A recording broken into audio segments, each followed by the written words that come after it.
Halo Sobat Mantap, kali ini kita akan melanjutkan pembahasan tentang pengajuan pengkajian di ESIPK. Jadi, kali ini kita akan membahas tentang data lainnya yang biasanya disepelekan, tetapi bisa menjadi penentu dari hasil pengkajian. Karena biasanya kan ada yang bertanya nih, data lainnya ini apa sih? Wajib atau tidak untuk dimasukkan seperti itu. Nah, bersama saya Rafael Ansari. Kali ini saya tidak sendiri, saya bersama dengan Bu Dwi Handayani. Halo Ibu. Halo Raffi. Apa Halo kabar hari Sobat ini? Mantap.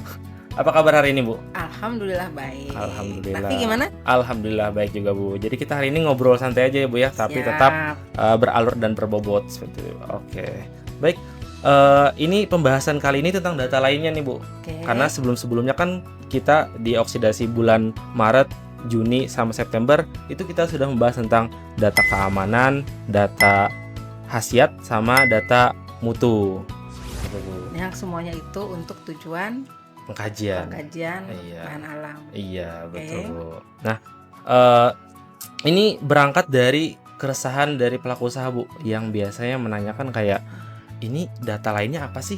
Seperti itu. Terus wajib atau tidak untuk dimasukkan kayak gitu. Ini fungsinya apa seperti itu, Bu. Nah, mungkin di sini kita akan membahas lebih lanjut, tapi mungkin kita bisa rewind dikit ya, Bu ya, tentang data keamanan ya, Bu ya. Oke. Kalau misalnya data keamanan yang saya tangkap nih, Bu ya, data keamanan itu kayak misalnya data MSDS, data GRAS atau data kajian toksisitas misalnya, atau penelitian tentang toksisitas. Jadi itu benar nggak, Bu? Intinya untuk memastikan ini bahan ini statusnya bagaimana, aman atau tidak. Iya, jadi kita lihat data keamanan aman atau tidak dari beberapa data dukungnya seperti itu. Bisa juga data LD50, data NOAEL bisa juga. Oh iya, oke. Nah, terus ada data mutu. Nih, data mutu kita biasanya data COI ya, untuk yang di data mutu bahan atau data mutu produk. Dan yang satunya tadi data khasiat. Oke, data khasiat biasanya kalau nggak salah dari data empiris di Indonesia atau data uji farmakodinamik atau uji klinik, benar nggak, Bu? Iya betul. Jadi kita mau lihat itu digunakan untuk apa sih? Fungsinya apa sih gitu untuk bahan-bahannya ini gitu. Oke. Berarti ini udah clear ya, Bu ya, untuk keamanan, khasiat dan mutunya. Nah, saat ini kali ini kita akan bahas tentang sebelum situ mungkin gini. Kalau Sobat Mantap mau explore lagi tentang tadi data keamanan khasiat dan mutu, kajian obat bahan alam, bisa cek kembali oksidasi kami di bulan Maret, Juni, dan September. Iya, Maret, Juni, dan September. Ya, jadi itu sudah ada 3 oksidasi dari obat bahan alam. Lanjut, Oke, baik, kita mulai kan ya, Bu ya. Dari yang pertama kali yang perlu kita bahas adalah apa sih itu, Bu, data lainnya? Itu dulu, Bu. Jadi data lainnya itu adalah data di luar yang tadi, di luar khasiat, keamanan dan mutu, tapi mendukung pengkajian yang sedang diajukan. Oke, jadi dia mendukung. Iya, dia tuh sebagai penguat, dia bukan data utama, tapi dia tuh untuk data lainnya yang penguat yang bisa mendukung data kajian untuk menentukan atau untuk si evaluator, kami sebagai evaluator memutuskan bahan itu bisa atau tidak. Itu data lainnya. Oke, berarti dia tuh sebagai penguat dari data utama yang bertiga tadi ya, Bu ya, data keamanan, khasiat sama mutu, dan diperkuat lagi di data lainnya seperti itu ya, Bu. Oh iya, baik, Bu. Nah, contohnya tuh apa aja sih, Bu? Misalkan ya, untuk data keamanan. Kan sudah ada tuh bla bla bla. Lalu untuk data lainnya bisa diisi status regulasi produk tersebut di negara lain. Oke, regulasi di negara lain. Atau juga bisa data produk yang telah berizin edar di negara lain. Oke, baik, Bu. Jadi kita membuktikan bahwa ini datanya produknya udah beredar. Asumsinya gini, jika suatu produk yang akan masuk ke Indonesia itu, atau mungkin bahan alam yang akan diajukan yang selama ini belum pernah digunakan sebagai obat bahan alam, tapi ingin diajukan sebagai produk, ternyata bahan tersebut telah ada produknya minimal di 3 negara lain. Minimal 3 negara. Artinya 3 negara tersebut telah mengakui keamanannya dan khasiatnya. Maka itu bisa jadi data dukung, itu dimasukkan ke data lainnya. Oke, baik, Bu. Kemudian apa lagi, Bu? Juga contohnya, misalkan informasi umum dari obat. Informasi misalkan umum tuh gimana tuh, Bu? Kita mau membuat produk bahan A gitu kan.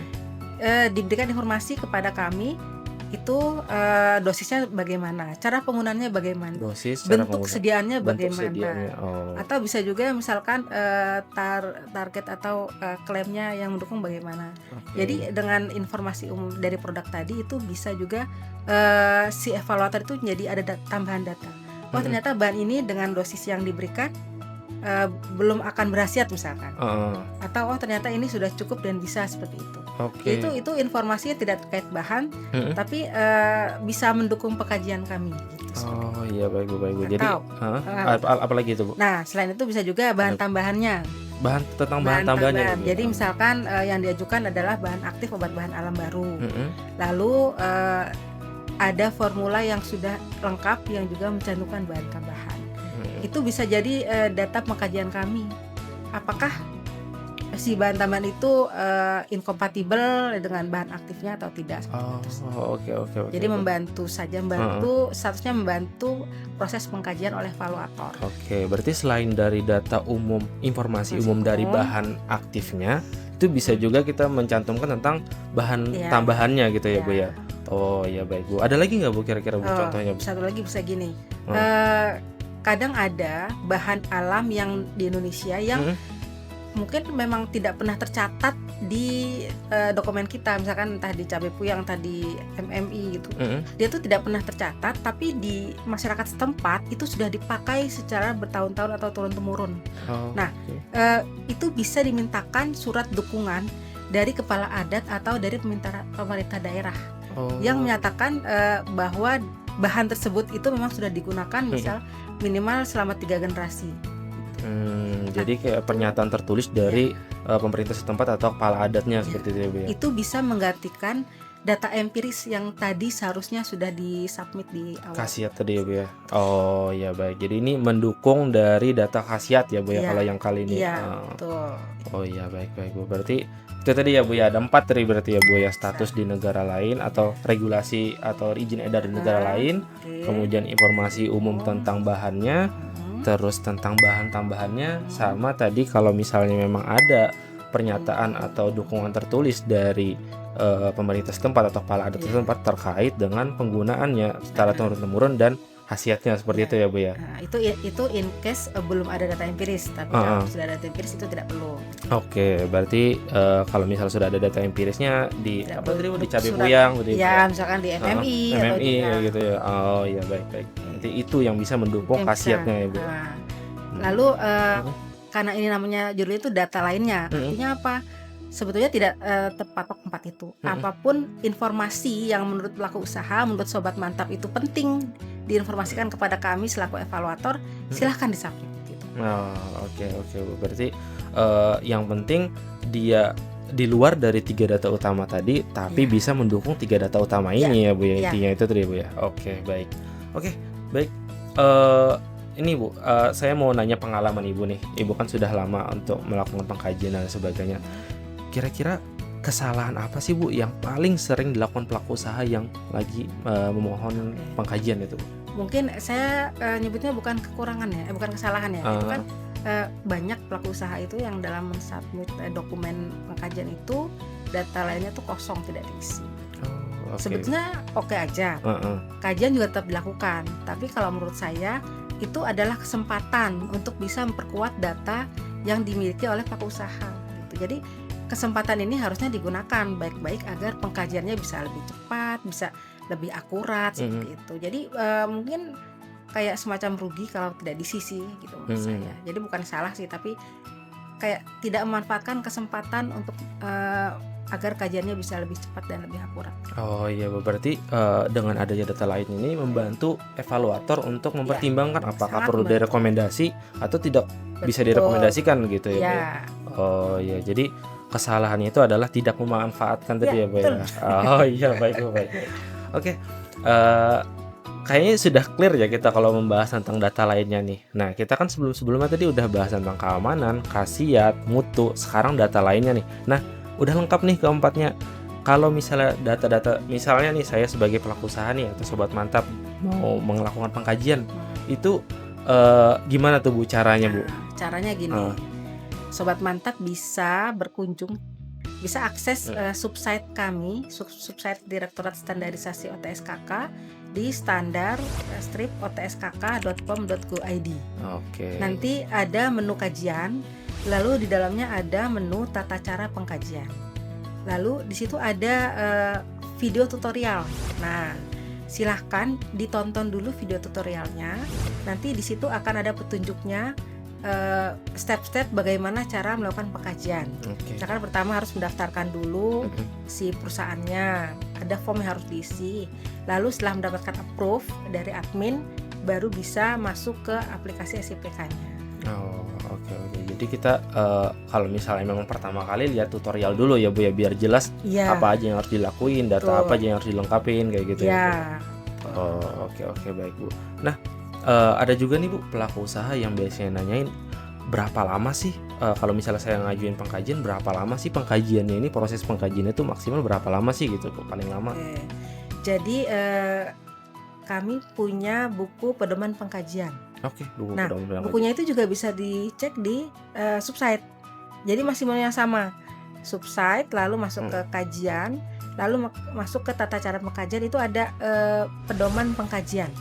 Nah, silakan Sobat Mantap melihat, dibaca dulu, di-download silakan, dibaca dulu. Di situ ada SLA. Jadi untuk pengkajian yang reguler itu 85 hari kerja. 85 hari kerja ya. Lama banget ya. Lumayan sih Bu, coba kalau misalnya dijadikan kalender ya. Tapi ternyata ada jalur cepatnya, Vi. Ada jalur cepatnya juga Bu. Jadi ada syarat dan ketentuan tertentu yang bisa dikerjakan dalam 10 hari kerja. Jadi jalur cepat ini 10 HK ya, fast track 10 HK. Fast track, oke. Itu apa tuh Bu syarat-syaratnya Bu? Silakan di-download pedomannya. Nanti itu ada ketentuannya apa-apa saja yang bisa masuk 10 HK. Jadi silakan dipenuhi persyaratan yang sesuai di pedoman untuk mendapatkan jalur cepat seperti itu. Oke, berarti Sobat Mantap bisa akses di pedoman yang ada di subsite tadi untuk tahu apakah pengkajian saudara ini bisa termasuk fast track tadi, jalur cepat tidak atau tidak gitu ya. Kalau misalnya ternyata tidak, 85 HK. Dan 85 HK ini itu ada di standar pelayanan Direktorat Standarisasi OTSKK. Tentang standar pelayanan juga bisa diakses di subsite kami. Lengkap ya Bu, sudah ada di dalam subsite. Iya, silakan dieksplor subsite-nya. Baik Bu. Nah, setelah melakukan pengkajian nih Bu, udah submit nih di subsite kan Bu. Nah, kalau misalnya pelaku usaha mau nanya sampai mana sih progres pengkajian saya ini gitu? Itu kemana Bu? Jadi untuk komunikasi dengan kami itu bisa melalui konsultasi di Direktorat Standarisasi OTSKK, itu bisa lewat tatap muka, bisa juga dari subsite, diisi di subsite, nanti akan kami jawab via email, atau bisa juga lewat Kurawa, konsultasi lewat WA. Berarti ada 3 jalur tadi ya Bu ya. Kita bisa tatap muka, layanan lewat subsite, terus lewat WA Kurawa namanya. Silakan ditanyakan kajian kami atau ini dari perusahaan ini sampai mana. Silakan ditanyakan. Baik Bu. Nah, kalau misalnya pengkajiannya sudah selesai nih Bu, sudah dievaluasi, itu outputnya apa Bu? Hasil yang dihasilkan yang diterima oleh pelaku usaha apa Bu? Jadi setelah pengkajian selesai, pelaku usaha akan mendapatkan surat tanggapan. Itu isinya bisa 3. Bisa direkomendasikan, artinya bahan alam yang diajukan bisa digunakan sebagai bahan obat-bahan alam, atau bisa juga direkomendasikan dengan pembatasan. Berarti ada batas-batas tertentu. Conditional ya. Ada pembatasannya. Lalu bisa juga ditolak, artinya tidak bisa digunakan. Dan selanjutnya kalau sudah ada hasil dari kami, data itu juga akan kami sampaikan ke Direktorat Registrasi. Jika bisa direkomendasikan, maka pelaku usaha bisa melanjutkan ke proses registrasi. Baik. Berarti nanti akan keluar 3 kemungkinan itu ya berarti ya Bu ya, tergantung dengan bagaimana data yang disubmit, kemudian bagaimana hasil evaluasinya dari evaluator gitu ya Bu ya, dan ada kemungkinan tetap direkomendasikan tetapi ada batasan seperti itu ya Bu ya. Bisa. Baik. Sepertinya kita sudah cukup untuk mencakup seluruh aspek tentang pengkajian keamanan, khasiat dan mutu obat bahan alam. Sebelum kita mengakhiri oksidasi kali ini, saya mau minta nih pesan dari Bu Dwi untuk Sobat Mantap yang mau melakukan pengkajian Bu. Oke. Boleh Bu? Jadi ada 2 pesan, Vi. Iya, Yang Bu. pertama, Heeh. untuk para pelaku usaha, para sobat mantap yang memang merasa punya bahan obat atau bahan alam yang bisa dijadikan sebagai produk obat bahan alam, jangan ragu untuk mengajukan kajian. Jadi walaupun bahan tersebut belum ada di Asrot, masih ada kemungkinan bahan tersebut bisa digunakan untuk dijadikan produk obat bahan alam. Silakan ajukan kajian ke Direktorat Standarisasi OTSKK. Yakin aja dulu ya, Bu. Iya. Ajuin aja dulu. Betul. Oke, Jadi baik, Bu. masih ada peluang atau ada caranya gitu. Nah, itu dengan melakukan pengkajian. Oke. Yang Yang kedua, untuk kelancaran proses kajian, silakan mengakses subsite Direktorat Standarisasi OTSKK di menu kajian. Mohon dilihat dulu, dibaca tutorialnya, di-download pedomannya, dibaca dengan baik. Kalau memang dalam proses penyusunan perlu informasi kepada kita, perlu mau tanya dulu gitu, silahkan konsultasikan. Gitu. Jadi sebelum melakukan pengkajian boleh bertanya dulu ke Direktorat Standarisasi OTSKK. Gitu. Nah, kami mau mengajukan ini, bagaimana prosedurnya, atau mungkin setelah dibaca pedomannya bagian ini masih kurang dipahami, itu silahkan diajukan. Jadi dibaca tutorialnya, dipahami bukunya, disiapkan dokumennya. Ya, itu yang paling penting. Disiapkan dokumen dengan lengkap. Data khasiat, data keamanan, data mutu, dan data lainnya. Selengkap-lengkapnya,